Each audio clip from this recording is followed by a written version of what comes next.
This is the Open University.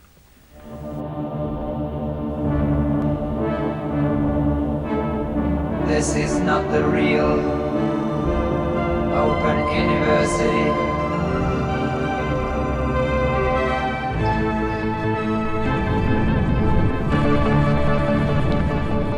Welcome to the Open University, where I'm trying to use a new piece of equipment which should be following me around the room. I don't think it is though.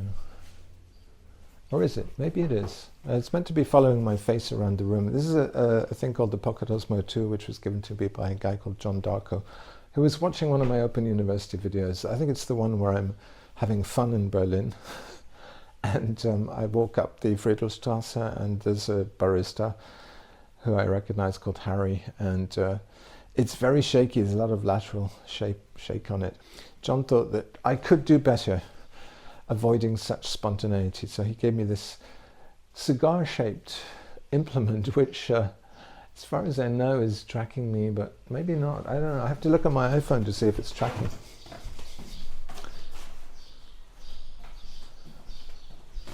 I'm not entirely sure that it is. If I go over here, no, it's not.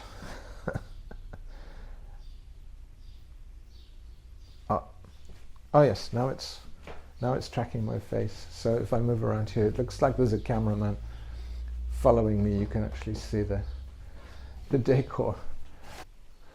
This is actually the old-fashioned way of just picking up a camera and pointing it.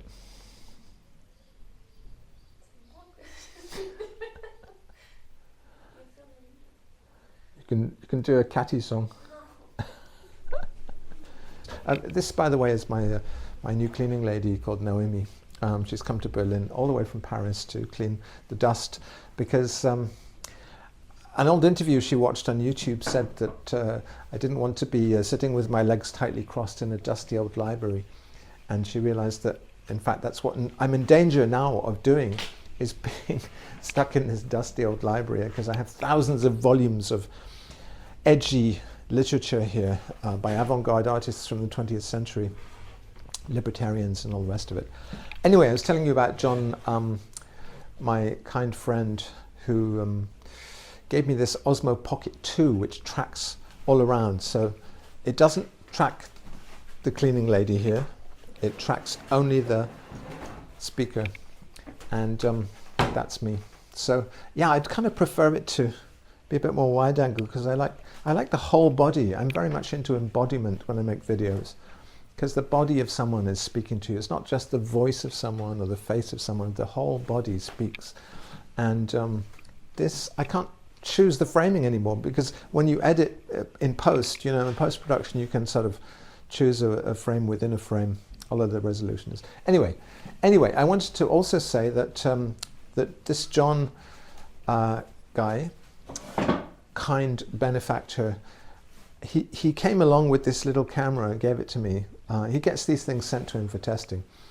And then he said, well, I have a meeting in about an hour in a different cafe here in Neukölln with someone you might remember, and that's Julian Stanton, who produced your second album, Momus, the Poison Boyfriend album. So we then went up and met with Julian Stanton, who produced, he's the only producer I've worked with, external producer coming in to make a Momus record. I've been a producer myself on other people's records, but I've never had a producer. That was Alan McGee's big act when I signed to Creation, was to get me together with a producer. He actually then got him together with Pete Astor, although nothing came of that project. And I can do the Lederhosen shuffle here. So Julian didn't know I was going to be there. I hadn't seen Julian for decades, really, literally. I mean, we're the same age. I think we're both 64. So I can't remember really the last, maybe I saw him at some concert in London or something. I think he might have come to one of my shows at Cafe Otto, which wouldn't make it, yeah, with Dean Clavat, who also played on the Poison Boyfriend album. And then I continued working with Dean Clavat, who was a session keyboard player and a programmer. But I didn't continue working with Julian, not because I didn't like the production. It's quite a mainstream production on that album, but because I wanted to produce my own albums. This has always been my fatal flaw in a way, is that I want to do everything myself. I wanted to do the graphic design on the 4AD album I made in 1982, And therefore I forewent a sleeve by Vaughan Oliver, 23 envelope, the designers who worked a lot with 4AD bands. And that was a big mistake in terms of, you know, record sales, I'm sure. But, you know, I wanted to produce as well as be the graphic designer as well. You know, it's sort of megalomania. I wanted to do absolutely everything. And now I get the megalomania of having a camera follow me, even although there's no cameraman.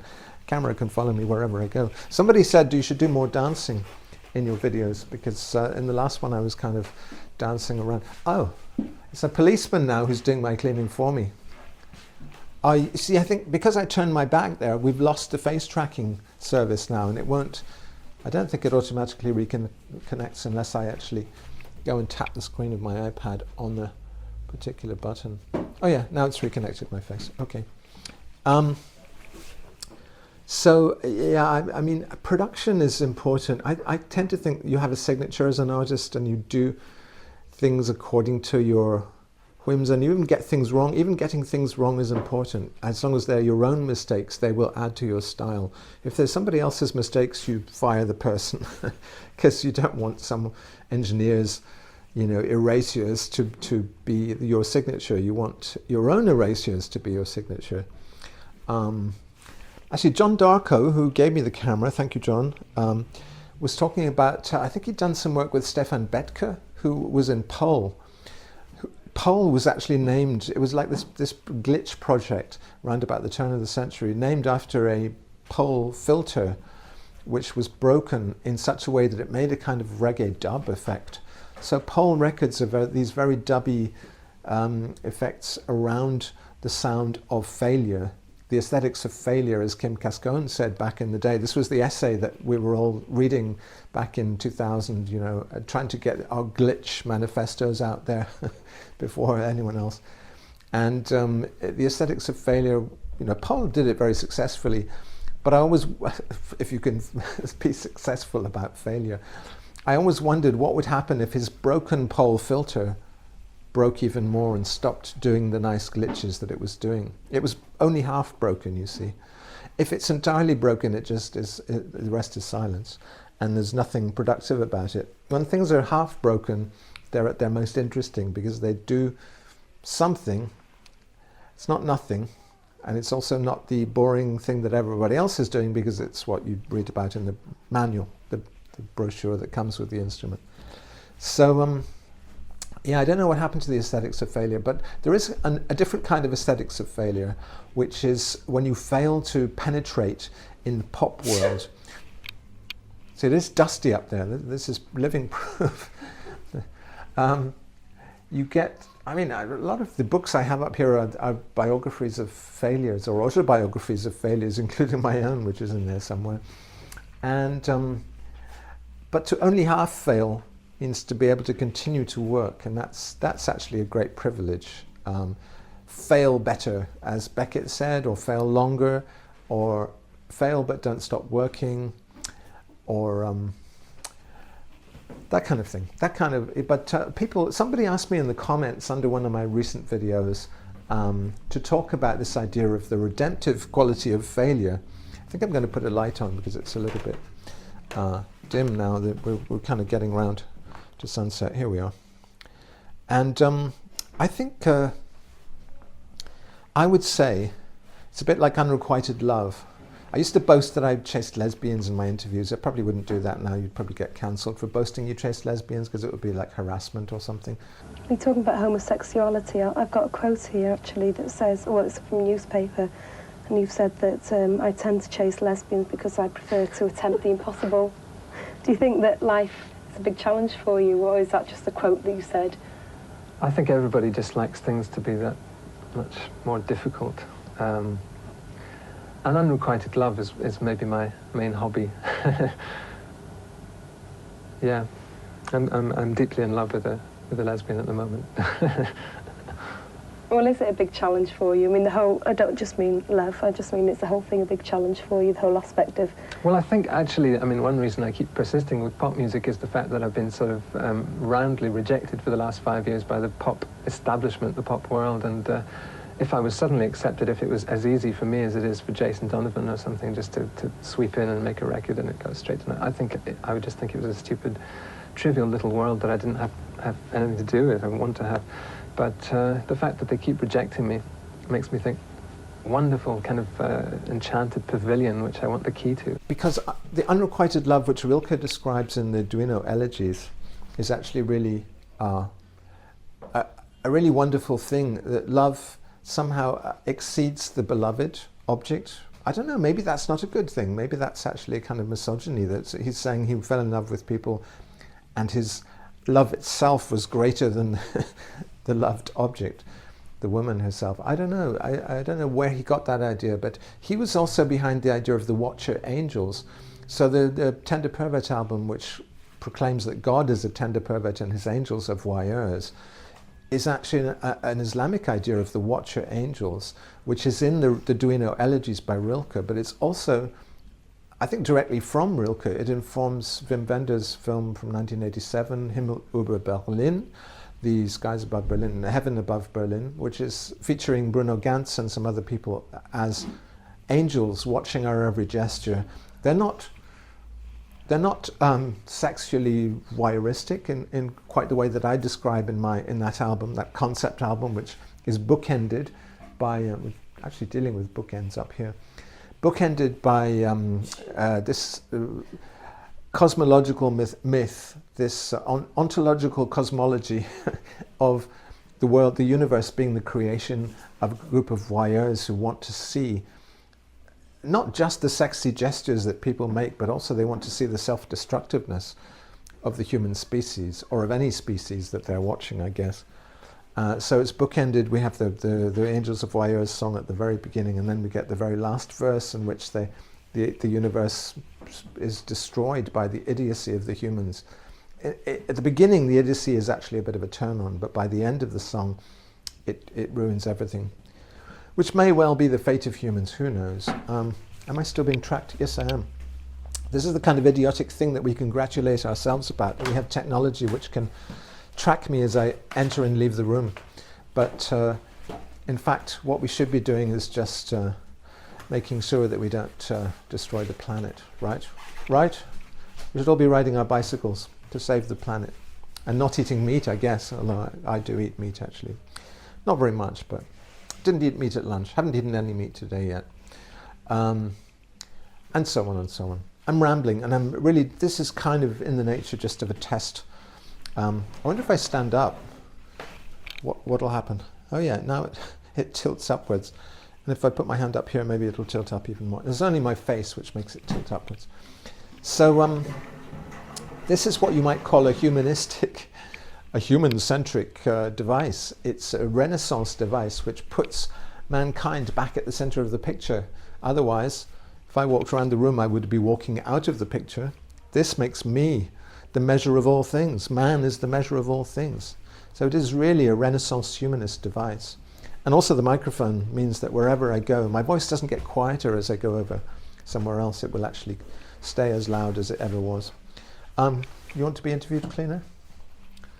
You'd have to face the camera, though. Oh, it's mime, really. It's actually something very interesting as a theme as well. I've often thought about the burakumin is the Japanese word for the black people, not black people racially, but the black people who are a sort of untouchable class unto itself.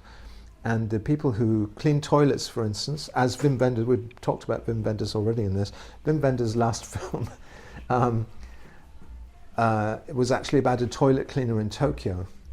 And I was sort of explaining to people in my usual mansplaining way afterwards that this is a class unto itself in Japan, because people who touch dead people, undertakers and the like, toilet cleaners, and people who deal with,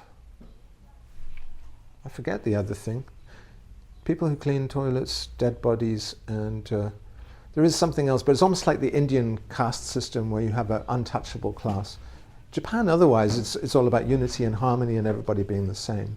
But in this case, there are burakumin. So I was telling people after we saw this movie, it's about a man who's chosen to become an untouchable caste member, become a burakumin. Although, as is revealed later in the film, he's doing it voluntarily. A rich woman comes in a limousine to his humble dwelling and says, you know, why do you choose to live like this? So it's clear that it is a choice of his. Yeah, I think maybe he wanted to feel the same kind of things that I was feeling as a young man excluded from pop music and excluded from lesbianism. That's why I wrote songs like Amongst Women Only. I love to imagine lesbians sporting in a kind of Nicolas Poussin painting. He's telling me I'll get cancelled for saying this. Actually, I think if you look at the comments under the YouTube video of me talking about this stuff in 1988 on some long since forgotten satellite channel, you find nobody's really saying, oh, this guy shouldn't be saying that stuff. Jenny Holzer, the conceptual artist, said, protect me from what I want. And you could also say, protect me from what I am, or let me escape from what I am. And I think that's been my fascination with pop music, that it's allowed me to escape from that side of myself, because otherwise I would just have sat in the library with my legs kind of tightly crossed and kind of been reading books all the time. And pop music to me is, you know, sex and life and kind of an escape from all that dustiness. Which is probably why I still go and hang out in bookshops like She Said, which has a cafe. And so She Said is a radical feminist and transgender-oriented bookstore on the Koppenser Dam here in Berlin. And I was just saying to some people yesterday, isn't it ironic that these two groups, which are actually an example of intersectionality not working, because it's precisely transgender people who criticize the so-called TERFs, the certain generations anyway of feminists, and therefore why is there, well, it's wonderful there's a bookshop that includes them both, but I wonder if they're always on the same page, as it were. So these are the kind of reflections that, you know, I should get down to some work really, because my idle mind just idles through stupid thoughts like that. I'm going to turn my back and it will stop tracking me, and I'm going to walk out, because that's what I do at the end of every Open University video. Open University. See you next time. Thank you for your attention. This is not the real Open University.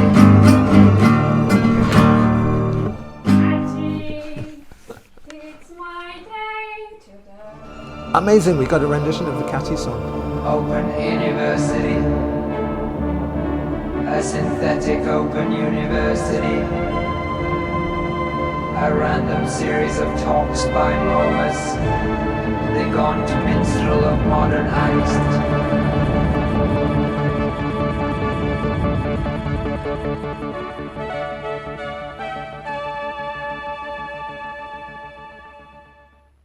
This is BBC Two. Now, Bob Harris introduces this week's edition of the Old Grey Whistle Test. Nu,